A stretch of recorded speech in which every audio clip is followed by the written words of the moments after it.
നബിയെ തങ്ങൾ ഉപദേശിച്ചു കൊടുക്കുക, ഉപദേശം മുഅ്മിനീങ്ങൾക്ക് ഉപകാരമാണ്. ഫദക്കിർ ഫഇൻ നഫഅതി ദിക്റ. അങ്ങനെയാണ് മുഅ്മിനീങ്ങൾ ഉപകാരം മുഅ്മിനീങ്ങൾക്ക് ഉണ്ടാകും. അല്ലാഹുവിനെ കുറിച്ച് കേൾക്കുമ്പോൾ, മുത്ത് ഹബീബ് സല്ലല്ലാഹു അലൈഹി വസല്ലമ തങ്ങളെ കുറിച്ച് കേൾക്കുമ്പോൾ, അവിടുത്തെ സഹാബത്തിനെ കുറിച്ച് കേൾക്കുമ്പോൾ, ചരിത്രങ്ങൾ കേൾക്കുമ്പോൾ മുഅ്മിനീങ്ങളെ നമ്മുടെ ഹൃദയത്തിൽ ചാഞ്ചാട്ടമുണ്ടാവണം. മുഅ്മിനീങ്ങളെ അതുകൊണ്ട് ചെറിയ ചെറിയ കാര്യങ്ങളിൽ പോലെ നമ്മൾ ശ്രദ്ധ ചെലുത്തണം. ഒരു ചെറിയ ചരിത്രം നിങ്ങളെ ശ്രദ്ധയിൽപ്പെടുത്താം. അബ്ദുല്ലാഹി ഇബ്നു മുബാറക് റളിയല്ലാഹു അൻഹു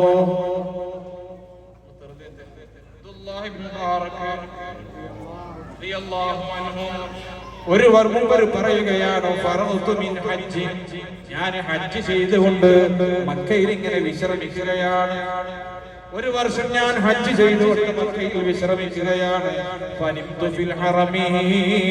ഹറമിൽ ഇങ്ങനെ കടന്നിറങ്ങുകയാണ്.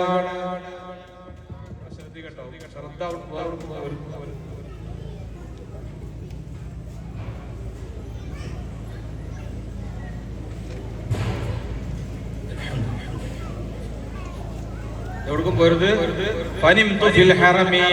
ഞാൻ ഹറമിൽ ഇങ്ങനെ കിടന്നിറങ്ങുകയാണ്.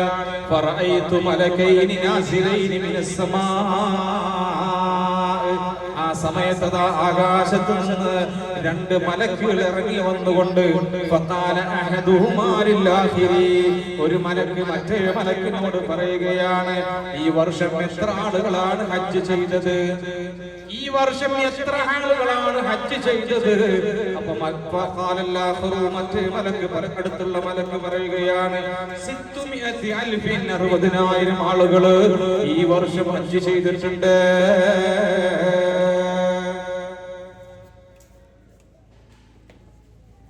എന്നിട്ട് ആ മലക്ക് ചോദിക്കുകയാണ്, മറ്റേ മലക്ക്, ഈ ആളുകളൊക്കെ ഹജ്ജ് ചെയ്തിട്ട് എത്ര ആളുടെ ഹജ്ജാണ് അല്ലാഹു സ്വീകരിച്ചിട്ടുള്ളത്?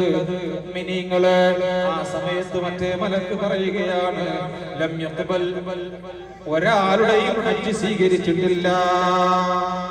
ഒരാളുടെയും ഹജ്ജ് സ്വീകരിച്ചിട്ടില്ല എന്ന് മലക്ക് പറയുകയാണ്. പക്ഷേ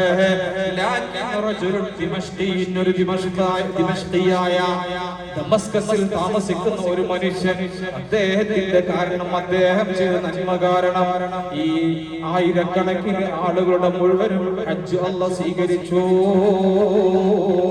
അദ്ദേഹത്തിന്റെ പേര് നിങ്ങൾ ചിലപ്പോൾ ചരിത്രം കേട്ടിട്ടുണ്ടാവാം. ഇസ്മുഹു മുവഫഖ്, അദ്ദേഹത്തിന്റെ പേര് മുവഫഖ് എന്നാണ്. അദ്ദേഹം ഹജ്ജിന് വന്നിട്ടില്ല, പക്ഷെ അദ്ദേഹത്തിന് ഹജ്ജ് ചെയ്ത പ്രതിഫലമുണ്ട്. അദ്ദേഹത്തിന്റെ ഹജ്ജും സ്വീകരിച്ചിട്ടുണ്ട്. അദ്ദേഹം ചെയ്ത നന്മ കാരണം ഇവിടെ ഹജ്ജ് ചെയ്ത മുഴുവൻ ആളുകളുടെയും ഹജ്ജ് അല്ലാഹു സ്വീകരിച്ചു. വബിബറകതി ഹജ്ജിഹി, അദ്ദേഹത്തിന്റെ ഹജ്ജിന്റെ ബറക്കത്ത് കൊണ്ടാണ് സ്വീകരിച്ചത്. മുഅ്മിനീങ്ങളെ ഈ സമയത്താണ് അബ്ദുല്ലാഹി മുബാറക് റളിയല്ലാഹു അൻഹു പെട്ടെന്ന് ഉറക്കിൽ നിന്ന് ഉണരുകയാണ്. സ്വപ്നത്തിലാണ് കാണുന്നത്, ഉറങ്ങുന്ന സന്ദർഭത്തിലാണ് കേൾക്കുന്നത്. രണ്ട് മലക്കുകൾ തമ്മിൽ സംസാരിക്കുന്നത്. ആയിരക്കണക്കിന് ആളുകൾ ഉണ്ടായിട്ടും ആയിരക്കണക്കിന് ആളുകൾ ഹജ്ജ് ചെയ്തിട്ടും ഒരാളുടെയും ഹജ്ജ് സ്വീകരിച്ചിട്ടില്ല. പക്ഷേ ദമസ്കസിലുള്ള മുവഫഖ് എന്ന് പറയുന്ന ഒരു മനുഷ്യൻ, അദ്ദേഹം ചെയ്ത നന്മ കാരണം എല്ലാവരുടെയും ഹജ്ജ് സ്വീകരിച്ചു. ഈ സമയത്ത് നേരം വെളുത്തപ്പോ പുറപ്പെടുകയാണ്. എവിടേക്കാണ് പോകുന്നത്? ദമസ്കസിലേക്ക് ദിമഷ്കിലേക്ക് പോവുകയാണ്. എന്നിട്ട് അദ്ദേഹത്തെ കുറിച്ച് അന്വേഷിക്കുകയാണ്. അങ്ങനെ അദ്ദേഹത്തെ കുറിച്ച് അന്വേഷിച്ച് അദ്ദേഹത്തിന്റെ പേര് മുവഫഖാണ്. ഈ മുവഫഖിനെ സംബന്ധിച്ച് വിവരം ലഭിക്കുകയാണ്. ചുരുക്കി പറയട്ടെ, അദ്ദേഹത്തിന്റെ വീട്ടിലേക്ക് കടന്നു ചെല്ലുകയാണ്. എന്നിട്ട് ചോദിക്കുകയാണ്, അല്ലയോ മുവഫഖേ, എന്ത് നന്മയാണ് നീ ചെയ്തത്? നിനക്ക് അല്ലാഹുവിന്റെ അടുക്കൽ വലിയ സ്ഥാനമുണ്ടല്ലോ, നിനക്ക് എന്താണ് ഇത്ര വലിയ സ്ഥാനം കിട്ടാൻ? നീ എന്ത് നന്മയാണ് ചെയ്തത് എന്ന് ആ പാവപ്പെട്ട മനുഷ്യനോട് ചോദിക്കുമ്പോ, അല്ലാ എന്റെ മുമ്പിലിരിക്കുന്ന സഹോദരിമാരെ, ഉമ്മമാരെ, സഹോദരന്മാരെ, നെഞ്ചത്ത് കൈവച്ചുകൊണ്ട് ഞാനും നിങ്ങളും ചിന്തിക്കേണ്ടതുണ്ട്. ആ പാവപ്പെട്ട മനുഷ്യൻ പറയുകയാണ്, അല്ലയോ തങ്ങള്, എനിക്ക് ഈ വർഷം ഹജ്ജിന് പോവാൻ വല്ലാത്ത ആഗ്രഹമുണ്ട്. ഞാൻ അതുകൊണ്ട് ഒരു വർഷത്തോളമായി എനിക്ക് ചെറിയ ജോലിയാണുള്ളത്. ഞാനൊരു ചെരുപ്പ് തുന്നിയ എന്റെ ജോലി. എല്ലാവരും നമുക്കറിയാം, പഴയ ചെരുപ്പ് തുന്നുന്ന ആളുകളെ നമ്മൾ കാണാറുണ്ടല്ലോ. അങ്ങാടിയിൽ പോയിട്ട് നമ്മുടെ പൊട്ടിയ ചെരുപ്പ് കൊടുത്താൽ അവർ തുന്നിത്തരും. തുന്നിത്തന്നാൽ എന്തെങ്കിലും ചെറിയ ചില്ലറ പൈസയാണ് നമ്മൾ കൊടുക്കാറുള്ളത്. ഇങ്ങനെ ചെരുപ്പ് തുന്നിക്കൊണ്ടാണ് ഞാൻ ജീവിക്കുന്നത്. പക്ഷേ ഓരോ ദിവസവും ജോലി കഴിയുമ്പോ എനിക്ക് കിട്ടുന്ന നാണയത്തുട്ടുകൾ ഞാൻ ഒരുമിച്ച് കൂട്ടി വെക്കും, സ്വരൂപിച്ചു വെക്കും. അങ്ങനെ സ്വരൂപിക്കുമ്പോ എന്റെ മനസ്സിലുണ്ട്, എനിക്ക് മക്ക കാണണമല്ലാ, എനിക്ക് പൊന്നാര നബിയുടെ മദീന കാണണമല്ലാ, എനിക്ക് ഹജറുൽ അസ്വദിനെ ചുംബിക്കണം, കഅബയെ തവാഫ് ചെയ്യണം. ഓരോ ആഗ്രഹങ്ങൾ മനസ്സിൽ വെച്ചുകൊണ്ട് അടുത്ത വർഷം എനിക്ക് ഹജ്ജിന് പോകണമെന്ന് ചിന്തിച്ച് ഞാനതാ ഓരോ നാണയത്തുട്ടുകളും ഇങ്ങനെ ഒരുമിച്ച് കൂട്ടിയിട്ട് അങ്ങനെ അവസാനം 300 ദിർഹമാവുകയാണ്. എനിക്ക് ഹജ്ജിന് പോകാനുള്ള കാശ് പൂർത്തിയാവുകയാണ്. അങ്ങനെ അതാ ഞാൻ ഹജ്ജിന് പോവാൻ റെഡിയാവുകയാ. ഈ വർഷത്തെ ഹജ്ജിന് വേണ്ടി റെഡിയായപ്പോ എന്റെ ഭാര്യ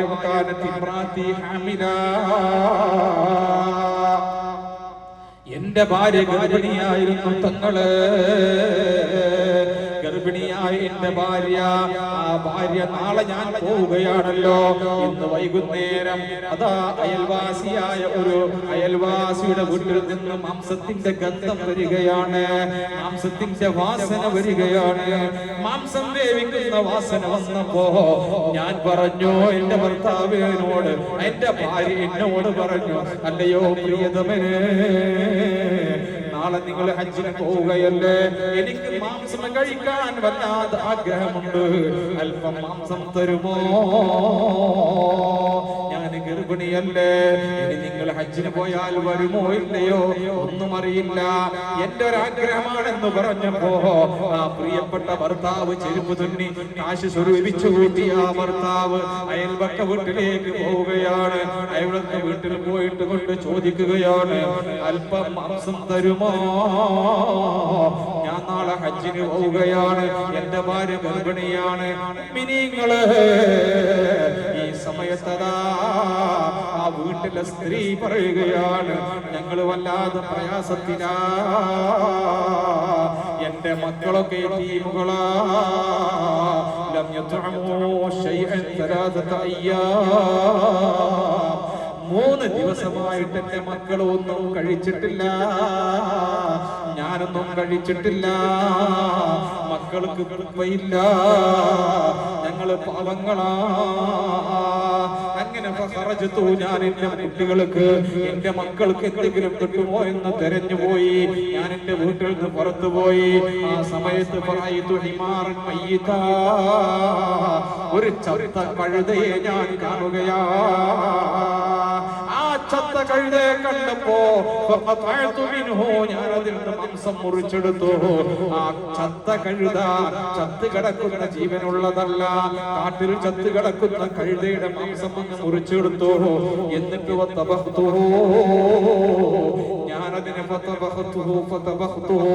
ഞാനതിനെ വേവിച്ചു, ഞാനതിനെ പാകം ചെയ്തു. തങ്ങളെ, നിങ്ങൾ എന്റെ അയൽവാസിയാ, എനിക്ക് ഈ മാംസം ഹലാലാണ്, ഫഹുവ ഹലാലുൻ ലനാ വഹറാമുൻ അലൈക്കും, എനിക്കത് ഹലാലാണ്, പക്ഷേ നിങ്ങൾക്കത് ഹറാമാണ്. ഞങ്ങൾ പാവങ്ങളാ, ദിവസങ്ങളോളമായിട്ട് 3 ദിവസമായിട്ട് ഭക്ഷണമില്ലാതെ പട്ടിണി കിടക്കുകയാ. അതുകൊണ്ട് ചത്ത കഴുതയുടെ മാംസം ഞങ്ങൾക്ക് ഹലാലാണ്. യതീമക്കളായ എന്റെ മക്കൾക്ക് കൊടുക്കാൻ ഞങ്ങൾക്ക് അനുവദനീയമാണെങ്കിൽ ഫഹുവ ഹറാമുൻ അലൈക്കും, അത് നിങ്ങൾക്ക് ഹറാമാ. വഹറാമുൻ അലൈക്കും, അത് നിങ്ങൾക്ക് ഹറാമാ. തങ്ങളെ, ഇതങ്ങ് കേട്ടപ്പോ ഞാനങ്ങ് കരഞ്ഞു. ചെരുപ്പ് തുന്നിയിട്ട് 300 ദിർഹം ഞാൻ ഒരു വർഷം ഒരുമിച്ച് കൂട്ടിയപ്പോ എന്റെ തൊട്ടടുത്ത് താമസിക്കുന്ന അയൽക്കാരി ദിവസങ്ങളോളം ഭക്ഷണമില്ലാതെ പ്രയാസം കൊടുത്തത് അല്ലാ ഞാൻ അറിഞ്ഞില്ലല്ലോ അല്ലാ, എനിക്കത് മനസ്സിലാക്കാൻ കഴിഞ്ഞില്ലല്ലോ അല്ലാ. തങ്ങളെ മക്ക കാണാൻ ആഗ്രഹമുണ്ട്, മദീന കാണാൻ ആഗ്രഹമുണ്ട്, റൗള കാണാൻ ആഗ്രഹമുണ്ട്. പുന്നാര നബി തങ്ങൾ നടന്നു പോയ വഴിയിലൂടെ നടക്കാൻ ആഗ്രഹമുണ്ട്,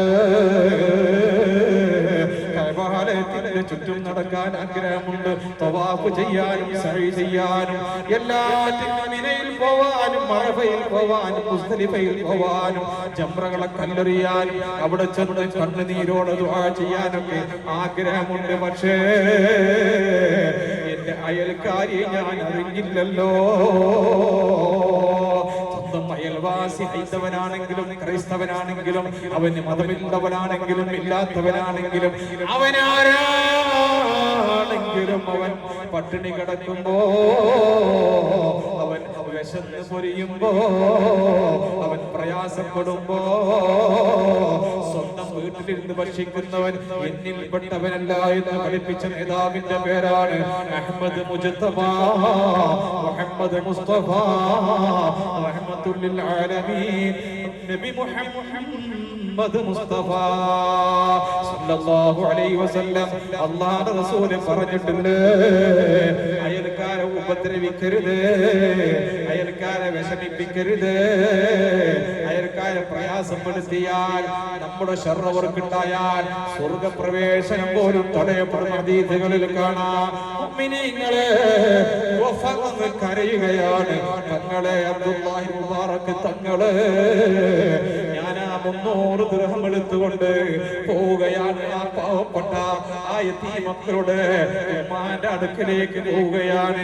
ആ സഹോദരന്റെ അടുക്കൽ ചെന്നുകൊണ്ട് ഞാൻ പറഞ്ഞു കരഞ്ഞുകൊണ്ട്, ക്ഷമിക്കണം പെങ്ങളെ, എനിക്കെതിരെ അല്ലാഹുവിന്റെ അടുക്കൽ സാക്ഷി പറയരുത്, എന്നെ കുറ്റപ്പെടുത്തരുത്, ഞാൻ അറിഞ്ഞില്ല,